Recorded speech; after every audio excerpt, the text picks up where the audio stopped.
வணக்கம் தலைவா! அனைவருக்கும் இனிய வணக்கம். இன்னைக்கு நாம இந்த வீடியோல எத பற்றி பார்க்க போறோம் அப்படின்னு பார்த்தீங்கன்னா, டிஆர்பி மற்றும் பள்ளி கல்வித்துறையில வந்திருக்க முக்கியமான தகவல்கள பற்றி தான் இந்த வீடியோல முழுமையா நம்ம பார்க்க இருக்கோம்.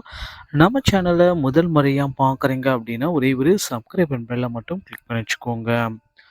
தமிழகத்துல ஆசிரியர் காலி பணியிடங்கள் 9,97,211 வகுப்புகளுக்கு ஆசிரியர்களே இல்லை. மிகுந்த அளவுல குற்றச்சாட்டுகள் வந்துட்டு குவிஞ்சு கொண்டே இருக்கு. என்னதான் நடக்குது? 149 ஜிஓவ நீக்குறாங்களா?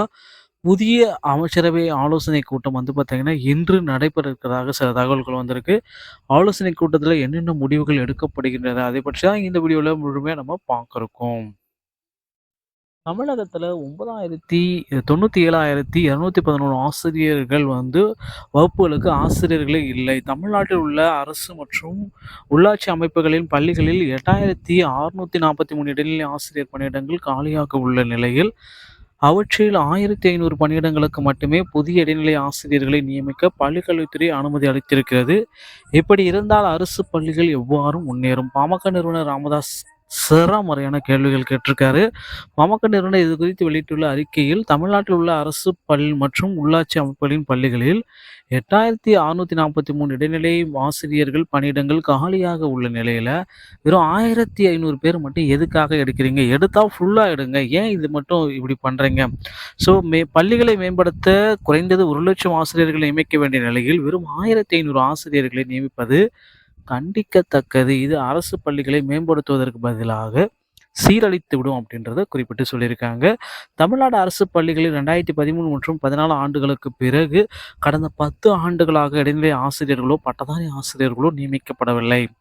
இந்த காலத்தில் குறைந்தது 20,000 இடைநிலை ஆசிரியர்களும், 15,000 பட்டதாரி ஆசிரியர்களும் ஓய்வு பெற்றிருப்பர்.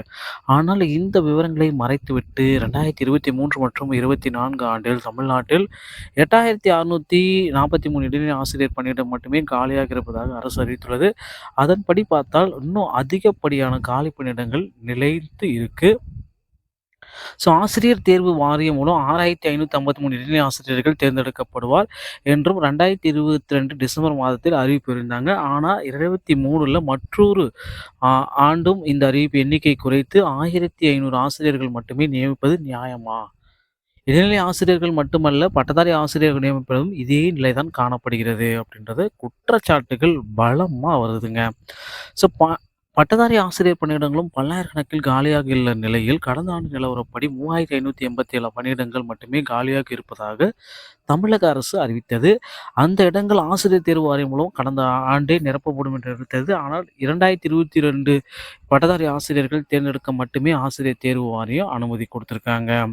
இடைநிலை ஆசிரியர்கள், பட்டதாரி ஆசிரியர்களின் பணியிடங்களை காலி பணியிடங்கள் அரசு தரப்பில் காட்டப்படும் கணக்கு தான் உண்மை.